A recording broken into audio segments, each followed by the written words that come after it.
वाला घुमंदे त ठीकु हूंदो, जॾहिं बि लाइव ईंदव काई ख़बर खणी काई शहर खणी तव्हांजे साम्हूं ईंदव। अॼु नओं हिकिड़ो बयानु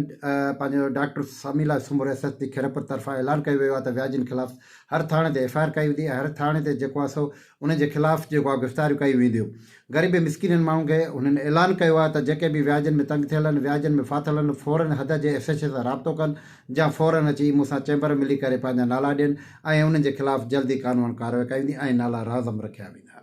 तव्हां सां लाइव जेको ईंदा वीचारे का ख़बर खणींदो, का शेयर खणींदो, तव्हांखे अहम ख़बर खे आगाह था कयूं त डॉक्टर समीला सुमरो साहिबु SSP खैरपुर अचण सां ई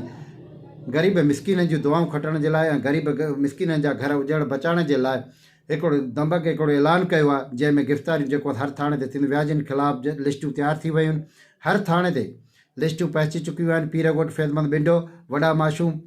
पिरालो ऐं बबरलो ऐं मुख़्तलिफ़ ज़िले में जेके मुख़्तलिफ़ थाणा आहिनि उन्हनि में अनक़रीब कुझु गिरफ़्तारियूं थी वियूं आहिनि। 5 ॼणनि जे केस दाख़िल थी विया आहिनि ऐं कुझु गिरफ़्तारियूं थी चुकियूं आहिनि ऐं लिस्टूं तयारु थी वियूं आहिनि। जेके ग़रीब मिसकिन माण्हू व्याजनि वटि फाथल आहिनि, फ़ौरन जेको हद जे SHA सां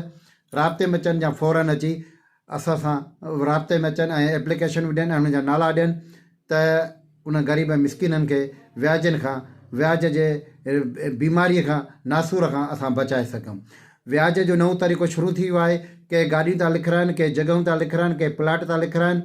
के वरी नओं तरीक़ो इहो कनि था त हीअ अदा ॿिए खां मां पैसा वठी करे तव्हांखे थो ॾियां, हेतिरा पैसा अथव, हेतिरा अथव, लख ते जेको आहे त 20,000 खां व्याज शुरू थी वियो आहे ऐं अनक़रीब उन व्याजनि जे ख़िलाफ़ु गिरफ़्तारियूं शुरू थी वियूं ऐं व्याजनि खे ख़बर भई पइजी चुकी आहे त असांजे ख़िलाफ़ु जल्दी जेको आहे त FIR थींदियूं ऐं उन्हनि जी वठ पकड़ शुरू लॻी पई आहे। उन्हनि बाला ऑफिसरनि जे तरफ़ां रुख़ कयो आहे ऐं MP MLA जे तरफ़ां रुख़ कयो आहे ऐं पंहिंजे बचाव जे लाइ नवां तरीक़ा ॻाल्हि शुरू कया। पर डॉक्टर समीला सोमरा अॼु जेको ऐलान कयो आहे मीडिया ते, प्रिंट मीडिया ते, इलेक्ट्रॉनिक मीडिया ते, सोशल मीडिया ते, त जेके बि व्याजी जिन ग़रीब मिसकिननि खे तंग था कनि ऐं जंहिं ग़रीब मिसकिननि जूं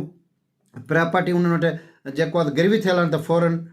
रुजू कनि ऐं राब्ते में अचनि ऐं दरख़्वास्तूं पंहिंजूं ॾियनि त फौरी करे उन्हनि खे आज़ादु कराइनि। वॉइस ऑफ पिराल पेज खे लाइक करणु, शेयर करणु न विसारनि। वॉइस ऑफ पिराल YouTube चैनल अवां जो पंहिंजो चैनल, अवां जो यज़मान न्याज़ अली सोलंकी इजाज़त।